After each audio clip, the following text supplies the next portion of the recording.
हाँ तो नमस्कार जी। कैसे हैं आप लोग? उम्मीद करता हूँ बहुत बढ़िया होंगे। आप सभी लोग जब मुझे कॉल करके कहते हैं गुरुजी हमारा मैथ का पेपर होने वाला है और मुझे बहुत डर लग रहा है। सर आप कुछ ऐसा कीजिए, हम बहुत कमजोर हैं मैथ में। और सर कुछ ऐसा कीजिए कि हम कम से कम मैथ में पास कर जाएं। तो प्यारे बच्चों, जो भी कमजोर छात्र हैं उसके लिए ये वीडियो तो एकदम 100% जरूरी है। अगर आप मैथ में थोड़े से भी कमजोर हैं तो आपको इस वीडियो को पूरा देखना चाहिए। अगर आप अच्छे हैं मैथ में तब तो आपके लिए और अच्छी बात है कि और ये और अच्छा हो जाएगा।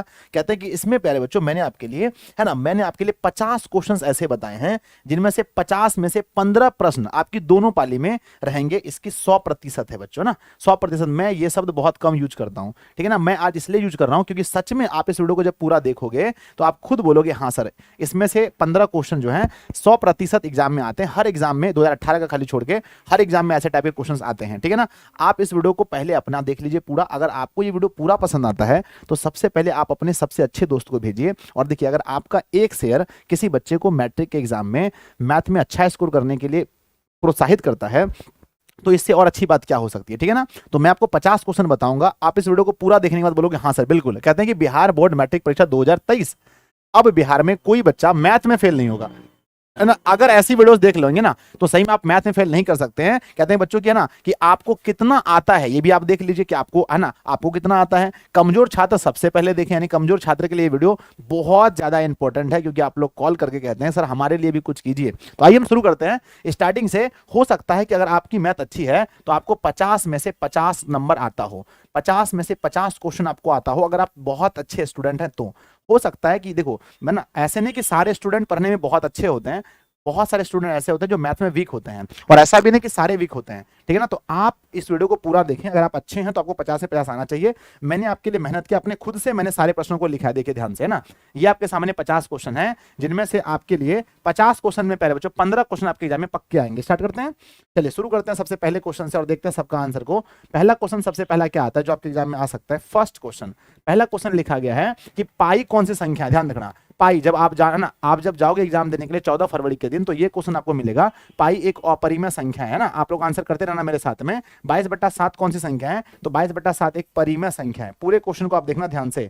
आप अगर कमजोर स्टूडेंट हैं तो आप इसको आंसर को कैसे हुआ नहीं हुआ वो छोड़िए, आप किसी भी तरह से इसको रट लीजिए कि सर हाँ पाई एक अपरिमेय संख्या है, 22/7 एक परिमेय संख्या। अगला क्वेश्चन देखिए, यदि पी और क्यू दो आभास संख्या है तो इनका मौसौ क्या होगा। आपको पता है ना कि दो आभास संख्या P और Q बोला गया है। हो सकता है आपके एग्जाम में A और B बोले, तो दो आभास संख्या का मौसौ हमेशा 1 होता है। अगला क्वेश्चन क्या पूछा गया कि दो या दो से अधिक आभास संख्याओं का मौसौ क्या होता है। दो या दो से अधिक आभास संख्याओं का मौसौ एक होता है। ये आपकी पहली पाली या दूसरी पाली में आएगा। अगला क्वेश्चन क्या आता है कि दो क्रमिक सम संख्या का मौसौ क्या होता है। दो क्रमिक सम संख्या का मौसौ अगर आपको आता है तो आप आंसर करते रहिए मन में, 2 होता है। अगला क्वेश्चन देखिए कि दो परिमेय संख्या के बीच में कितनी परिमेय संख्या होती हैं। सारे इंपॉर्टेंट क्वेश्चन खाली मैंने लिखा है, दो परिमेय संख्याओं के बीच में कितनी होती हैं, तो अनंत परिमेय संख्या होती हैं। आप इसको, अगला क्वेश्चन आता है कि किसी धनात्मक पूर्णांक ए बी के लिए ए बी का मौसौ और गुना ए बी का लॉसौ किसके बराबर होता है। आप अक्सर देखे होंगे इस क्वेश्चन को, किसके बराबर होता है, तो ए गुना बी के बराबर होता है। अगला क्वेश्चन आता है कि महत्तम समावर्तक ए बी और लघुत्तम समावर्तक ए बी बराबर क्या होता है। बीच में गुना दिया, यानी कि आपसे ये पूछा गया, सेम क्वेश्चन है लेकिन पूछने का तरीका अलग है कि महत्तम ए बी का महत्तम और ए बी का लघुत्तम दोनों का गुना करेंगे तो किसके बराबर होगा, तो ये ए गुना बी के बराबर होता है, ए गुना बी के बराबर होता है। अगला क्वेश्चन आता है कि यूक्लिड विभाजन एल्गोरिथम दो धनात्मक पूर्णांकों के निम्न में से किसे परिकलित करने का तरीका है। यानी यूक्लिड विभाजन से आप क्या निकालते हैं, तो हम इसमें निकालते हैं मौसौ। क्या निकालते हैं, मौसौ, यानी हम कह सकते हैं एचसीएफ ज्ञात करते हैं। अगला क्वेश्चन आता है कि किसी पूर्णांक पी के लिए प्रत्येक सम पूर्णांक का रूप कौन सा है। सम पूर्णांक का रूप कौन सा है, अगर पूर्णांक हमारा p है तो सम पूर्णांक होता है 2 से कटता है ना। कोई भी पूर्णांक 2 से कटता है तो 2p कहेंगे। अगर p है तो यहां पर आपका 2p हो जाएगा। क्या हो जाएगा, 2p हो जाएगा। अगला क्वेश्चन क्या लिखा गया है कि द्विघात बहुपद के शून्यकों की संख्या होती है। अगला, ये क्वेश्चन कॉमन है, हम इन्हें कहते हैं कॉमन क्वेश्चन जो बार बार पूछे जाते हैं। ऐसे 50 क्वेश्चन है जिनमें से 15 आपके एग्जाम में पक्के आएंगे। बस आपको पूरे अच्छे से देखना है। द्विघात बहुपद के शून्यकों की संख्या 2 होती है। एक घात वाला बहुपद क्या कहलाता है, एक घात वाला जो बहुपद है वह रेखिक कहलाता है। क्या कहलाता है? रेखिक। अगला क्वेश्चन ध्यान से देखना, त्रिघात बहुपद का व्यापक रूप बार बार पूछा जा रहा है। तो त्रिघात बहुपद का क्या होता है? A x cube plus b x का स्क्वायर प्लस में सी एक्स प्लस का डी। अगला क्वेश्चन देखना, एक द्विघात समीकरण a x square plus b x plus c के मूल बराबर हैं। मूल बराबर हैं तो मूल का सूत्र क्या होगा, यानी कि मूल कैसे निकलेगा अगर मूल बराबर हो तो? मैंने आपको सिखाया होगा कि मूल बराबर हो जाएगा माइनस बी बटा टू ए। क्या हो जाएगा? माइनस बी बटा टू ए। किसी भी तरह से आपको इस क्वेश्चन को याद कर लेना है अगर आप एक कमजोर छात्र हैं तो। अगला आता है कि यदि समांतर श्रेणी का सामान्य पद 5n-7 है तो इसका सार्व अंतर क्या होगा? देखिए ऐसा क्वेश्चन आपके एग्जाम में एक ठो रहेगा। हो सकता है यहाँ पर 5n के जगह पर 3n-5 दे दे या कुछ भी दे दे। तो देखिए सार्वंतर का मतलब होता है जो n के पास है वही सार्वंतर होगा। ध्यान रखिएगा, जो n के पास है वही सार्वंतर होगा, यानी आपका सार्वंतर यानी d का मान 5 हो जाएगा। अगला क्वेश्चन आपके एग्जाम में ऐसा आएगा कि समांतर श्रेणी इसका 10वां पद। देखिए ये क्वेश्चन कितना बार रिपीट किया आप खुद बोलिए, बोलेंगे हाँ सर ये बहुत रिपीट करता है। तो इसका 10वां पद अगर आप निकालेंगे तो a10 बराबर होता है a प्लस का 9d, a का मान 2 प्लस में 9 गुना d का मान 7 में से 2 गया तो 5, 2 प्लस में 45 बराबर आपका आंसर 47। ठीक है, अगर आप एक कमजोर छात्र हैं इस क्वेश्चन को अच्छे से देख लीजिए, इसका 47 होता है। ये बार बार क्वेश्चन पूछा जाता है। अगला क्वेश्चन क्या आता है कि यदि समांतर श्रेणी का प्रथम पद a है और सार्वअंतर d है तो उसका n पदों का योग बताइए। यानी आपसे पूछा गया फॉर्मूला n पदों का योग, यानी कि Sn आपसे पूछा गया है। तो आप लिखेंगे Sn बराबर n/2 2a plus n-1 into D. ये क्वेश्चन रिपीट करता है और ये क्वेश्चन सबसे अधिक रिपीट करता है कि निम्नलिखित में से कौन एपी है। देख लीजिए इस क्वेश्चन को, पक्का ये क्वेश्चन आपके एग्जाम में रहेगा कौन सा एपी है। ठीक है ना, तो इसमें एपी ऑप्शन नंबर डी वाला है क्योंकि इसका सार्वंतर समान है। ऑप्शन नंबर डी सही है। चलिए देखिए 19 नंबर क्वेश्चन में क्या है कि इसका 11वां पद बताइए। इस एपी का 11वां पद क्या है? और बहुत बच्चों को इसका आंसर सीधे याद रहता है। इसका 11वां पद क्या है? मैंने अपने से लिखा है सारे क्वेश्चन को क्योंकि ताकि आपको फील आए कि हाँ ये क्वेश्चन इंपॉर्टेंट है। 11वां पद को लिखते हैं है ना, a11 को हम क्या बोलेंगे? a प्लस का 10d बोलेंगे। तो a का मान क्या है? -3। a प्लस 10d बोलेंगे, a का मान है -3 प्लस में 10 गुना d निकाल के देख लीजिए, d निकाल लेंगे -1/2 माइनस माइनस प्लस में 3 तो माइनस ये हो गया यहाँ पर आपका -1 प्लस का हो गया 6 तो 5/2 d है आपका 5/2 और 5/2 यहाँ बैठाएंगे तो आपका यहाँ से निकल जाएगा 5 और 25 तो -3 और प्लस 25 बराबर आपका आंसर 22 आएगा। क्या आएगा? 22 आएगा। अगला क्वेश्चन ध्यान से देखिएगा। अगला क्वेश्चन है कि दो समरूप त्रिभुज के क्षेत्रफल का अनुपात अगर 9:4 है तो उनकी संगत भुजाओं का अनुपात बताओ। संगत भुजाओं का अनुपात पूछा है, क्षेत्रफल दिया है। एक क्वेश्चन ऐसा फिक्स रहेगा, याद रखिएगा, यहां अगर कुछ चेंज हो सकता है लेकिन रहेगा। अगर हमारा समरूप त्रिभुज के क्षेत्रफल का अनुपात 9:4 है तो उनकी संगत भुजा तो भुजा कैसे निकालेंगे? तो भुजा निकालेंगे 9:4 है तो 3-2। ध्यान दीजिए कमजोर छात्रों के लिए जरूरी है क्योंकि ये क्वेश्चन पक्का रहेगा। जो लोग अच्छे हैं उसको तो पहले से ही आता है, जो अच्छे हैं उसको तो ये सब एकदम बच्चा वाला क्वेश्चन आपके लिए हो सकता है कि यहाँ पर 9:4 के जगह पर कर दे 16-25। क्या कर दे? 16-25। तो आपको कोई दिक्कत नहीं है, आपको अच्छे से पता है कि 16-25 कर देगा सर तो 16 का 4 और 25 का 5 निकल जाएगा। ठीक है, तो आपको 100% मालूम ही है। ठीक है, अगला क्वेश्चन देखिए, किसका कथन है ना, किसका कथन यह है कि दो समान कोणिक त्रिभुजों में उनकी संगत भुजाओं का अनुपात सदैव समान होता है। ऐसा किसने बोला था? इसका कथन है कि दो समान कोणिक त्रिभुजों में उनकी संगत भुजाओं का अनुपात सदैव समान होता है। ऐसा कथन किसका था? तो आप बोलेंगे सर ये कथन है थेल्स का। किसका? थेल साहब का ये कथन है। बार बार क्वेश्चन पूछा जाता है थेल साहब का। अगला क्वेश्चन देखिए, ये आता है कि यदि त्रिभुज एबीसी में AC स्क्वायर बराबर AB square plus BC square है तो एंगल B का मान क्या होगा? एंगल बी का मान क्या होगा? तो आपको सीधे याद रखना है कि इसका बी का मान 90 डिग्री होगा। ठीक है ना, अगर आपको थोड़ा सा मैथ कमजोर है तो इस वीडियो को आप 2 बार देख लीजिएगा कम से कम। ठीक है, अगला क्वेश्चन देखिए, सभी वर्ग होते हैं। ये क्वेश्चन बार बार पूछा जाता है। सभी वर्ग क्या होते हैं? सभी वर्ग समरूप होते हैं। अगला क्वेश्चन क्या पूछा गया है कि दो समरूप त्रिभुज की भुजाओं का अनुपात 4:9 है। यहाँ भुजा का अनुपात 4:9 दिया है तो इन त्रिभुजों के क्षेत्रफल का अनुपात बताइए। तो आपको पता है ना कि अगर भुजा दिया है और आपको क्षेत्रफल चाहिए तो 4:9 दिया है, 4:9 का स्क्वायर करेंगे तो 16:81 आएगा। क्या आएगा? 16:81 आएगा, 16:81। अगला क्वेश्चन देखिए, बिंदु 2 और -5 में भुज का मान। ये क्वेश्चन पक्का आपके एग्जाम में रहेगा लेकिन हाँ यहाँ पर चेंज हो सकता है। ठीक है ना, तो भुज का मान मतलब पहला वाला भुज होता है। पहला वाला भुज होता है तो भुज का मान 2, आंसर सही होगा। भुज का मान क्या होगा 2।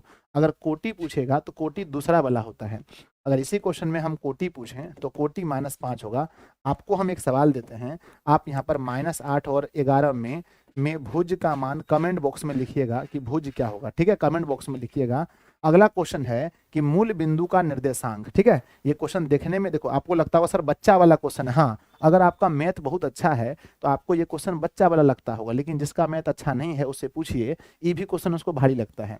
मूल बिंदु का निर्देशांक 0,0 होता है। इसलिए अपने सबसे अगर आपका अगर ऐसा कोई दोस्त है जिसका मैथ कमजोर है तो उसको ये है ना ये वीडियो अभी शेयर कर दीजिएगा, आप पहले पूरा देख लीजिए। कहते हैं बिंदु 4 और है ना 3 और -4 किस चतुर्थांश में है। तो आप समझ सकते हैं कि पहला आपका प्लस है और दूसरा माइनस है। पहला प्लस और दूसरा यानी एक्स प्लस और माइनस कहाँ पर होता है, तो ये आपका चतुर्थांश में होगा।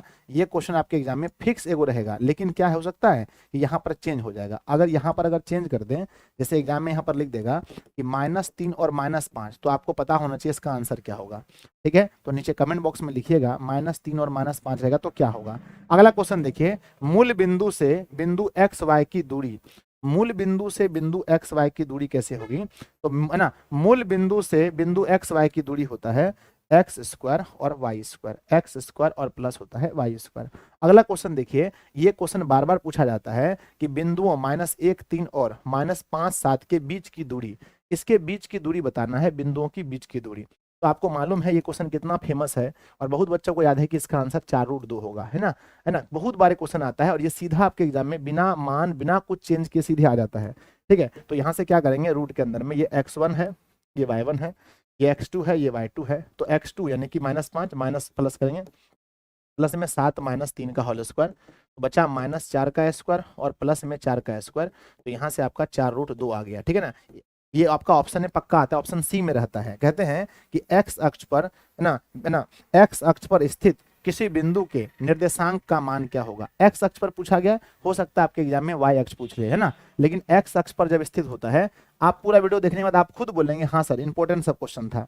एक्स अक्ष पर स्थित बिंदु का निर्देशांक होता है x,0। अगर पूछा जाए कि वाई अक्ष पर स्थित क्या होगा, तो वाई अक्ष पर होता है 0,y, है ना, 0,y। अगला क्वेश्चन ध्यान से देखिएगा, किसी बिंदु की एक्स अक्ष से दूरी उस बिंदु की क्या कहलाती है। किसी बिंदु की एक्स अक्ष से दूरी, आपको पता होगा एक्स अक्ष से दूरी को हम क्या बोलते हैं, बोलिए जल्दी से। हाँ, एक्स अक्ष से दूरी को हम बोलते हैं वाई निर्देशांक, वाई निर्देशांक, या वाई निर्देशांक की जगह पर हम रखते हैं कोटि, वाई निर्देशांक या कोटि। अब अगला क्वेश्चन पढ़िए, कोस 90 डिग्री माइनस थीटा बराबर क्या होता है। तो कोस 90 डिग्री माइनस थीटा बराबर होता है साइन थीटा। क्या होता है, कोस 90 डिग्री माइनस थीटा बराबर साइन थीटा। हो सकता है आपके एग्जाम में ये क्वेश्चन नहीं पूछ के ये पूछ ले कि कोट 90 डिग्री माइनस थीटा बराबर क्या होता है, तो आप कहना कि टेन थीटा होता है। हो सकता है आपके एग्जाम में पूछ ले कि सेक 90 डिग्री माइनस थीटा बराबर क्या होता है, लेकिन एक क्वेश्चन यहाँ से रहेगा, ठीक है, कि एक क्वेश्चन यहाँ से रहेगा, ठीक है। आप इसको अच्छे से गिन लीजिएगा क्वेश्चन, है ना। और आप जब अगर आपका एग्जाम हो जाएगा, अगर आपको ऐसा टाइम मिले तो अगर किस वीडियो को, है ना, तो आप इस वीडियो से जरूर मिला लीजिएगा, क्वेश्चन पक्के मिलेंगे। अगला क्वेश्चन क्या पूछा गया है, 1 - 10 स्क्वायर यानी 1 - 1 का स्क्वायर और 1 + 1 का स्क्वायर। इसका आंसर पता है कि 1 - 1 1 + 1, इसका आंसर 0 होता है, सबको मालूम है। उसके बाद अगला इंपॉर्टेंट क्वेश्चन है कि 1/sin थीटा बराबर क्या होगा, ठीक है ना। तो 1/sin थीटा बराबर cos थीटा होता है ना, सॉरी 1/sin थीटा बराबर कोसेक थीटा होता है ना। और हो सकता है आपके एग्जाम में ऐसा पूछा जाए, है ना, कि 1/sec थीटा बराबर क्या होता है, 1/tan थीटा बराबर क्या होता है, ऐसा पूछा जा सकता है ना, लेकिन एक क्वेश्चन इसमें से रहेगा, ठीक है। तो इसका आंसर आप लोग कमेंट बॉक्स में। नेक्स्ट क्वेश्चन क्या लिखा गया है, sine square theta plus cos square theta बराबर क्या होगा, ठीक है ना। जितना आसान है उतना बार बार पूछा भी जाता है। कहते हैं बच्चों साइन स्क्वायर थीटा और प्लस कॉस स्क्वायर थीटा बराबर 1 होता है, या फिर है ना ऐसा हो सकता है आपसे पूछ ले कि साइन स्क्वायर ए और प्लस कॉस स्क्वायर ए, या फिर ऐसे पूछ ले कि साइन स्क्वायर में 30 डिग्री प्लस में कॉस स्क्वायर में 30 डिग्री। तो आपको बस ये देखना है कि थीटा सेम है ना, थीटा यहाँ पर ए है ना, यहाँ पर 30 है ना, तो इसका आंसर क्या होगा, इसका आंसर हमारा 1 हो जाएगा, ठीक है। अगला क्वेश्चन देखिए, 1 प्लस का 10 स्क्वायर थीटा, 1 + 10 स्क्वायर थीटा बराबर क्या होता है, बराबर होता है कौन, है ना, 1 + 10 स्क्वायर थीटा बराबर क्या होता है, सेक स्क्वायर थीटा। क्या होता है, सेक स्क्वायर थीटा, है ना। यहाँ से भी क्वेश्चन आपके बनेंगे कि 1 + 10 स्क्वायर बराबर सेक स्क्वायर थीटा, सीधा सीधा आपका क्वेश्चन पूछा जाता है, आपको ऑप्शन देखने में खाली, ठीक है। नेक्स्ट क्वेश्चन क्या लिखा गया है कि 1 - cos स्क्वायर थीटा बराबर बच्चा जी क्या होगा बताओ।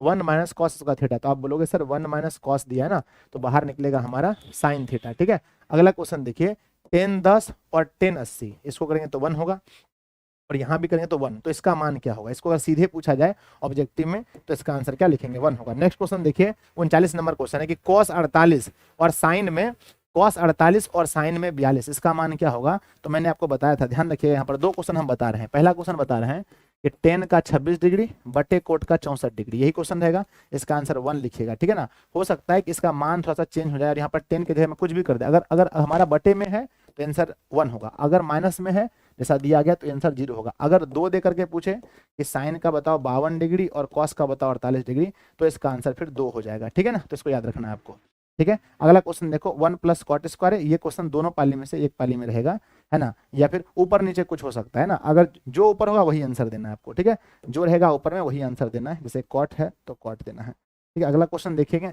ना, अगला क्वेश्चन है 9 सेक स्क्वायर माइनस 9 10 स्क्वायर, ये क्वेश्चन एग्जाम में रहेगा दोनों पाली में से किसी एक पाली में, लेकिन यहाँ पर चेंज हो सकता है।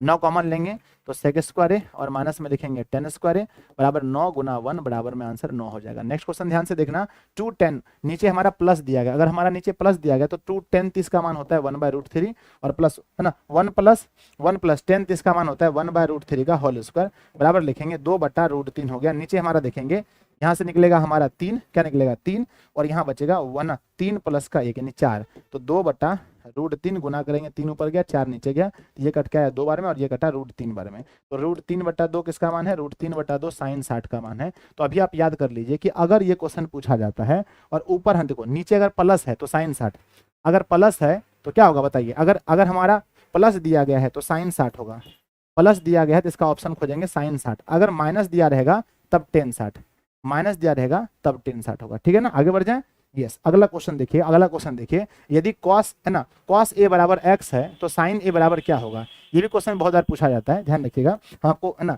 फार्मूला पढ़ाए होंगे कि sin a बराबर होता है रूट के अंदर 1 माइनस कॉस स्क्वायर ए बराबर लिखेंगे 1 माइनस कॉस स्क्वायर ए बोला ना, तो कॉस का मान x है तो 1 माइनस एक्स स्क्वायर ए बोलेंगे, ठीक है। अगला क्वेश्चन ध्यान से देखिए 2 10 30 डिग्री और 1 माइनस 10 स्क्वायर 30 डिग्री, है ना, तो इसका आंसर हम सीधा बोले थे आपको कि 10 60 लिखिएगा ना, इसका आंसर क्या होगा 10 60। अगर प्लस रहेगा तो साइन 60 हो जाएगा, अगर, है ना।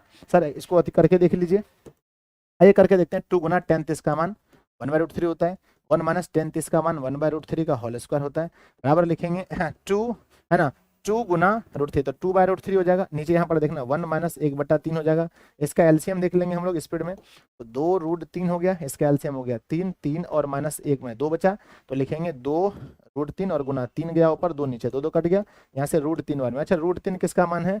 तो √3 हमारा 10 60 का वैल्यू है, ठीक है ना, तो 10 60 का वैल्यू हमारा होगा √3, ठीक है ना।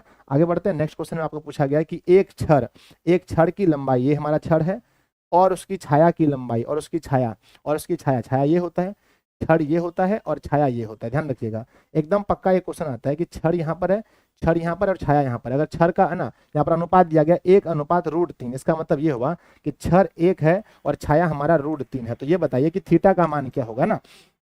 तो यहाँ आपको बताना है कि थीटा का मान क्या होगा, तो थीटा का मान हो जाएगा हमारा tan थीटा में लेते हैं तो P/B यानी कि 1/√3, 1/√3 होता है 30 डिग्री का मान, किसका होता है 30 डिग्री का, तो यहाँ पर आंसर बोलेगा 30 डिग्री। अगला क्वेश्चन पढ़िए, यदि किसी ऊर्ध्वाधर स्तंभ की लंबाई, ऊर्ध्वाधर स्तंभ ऐसे होता है कि लंबाई, ऊंचाई दिया सॉरी, यदि किसी ऊर्ध्वाधर स्तंभ की ऊंचाई जमीन पर उस स्तंभ की छाया, ये स्तंभ की छाया है, स्तंभ की छाया की लंबाई की √3 गुनी है, यानी छाया अगर आपका 1 है तो इसका √3 गुना यहाँ पर है, √3 गुना है तो सूर्य का उन्नयन कोण बताइए। तो प्यारे बच्चों सूर्य का उन्नयन कोण आराम से निकालें, मान लेंगे थीटा, ये हमारा 1 है यहाँ पर, है ना, तो ये आपका P हो गया, ये आपका B हो गया, तो हम यहाँ क्या लिखेंगे कि tan थीटा बराबर P/B, P का मान √3 है बटा 1, तो आप, है ना, तो आप मुझे बताइए कि tan थीटा बराबर √3 है तो थीटा का मान क्या होगा, तो थीटा का मान 60 डिग्री होगा, बात खत्म है।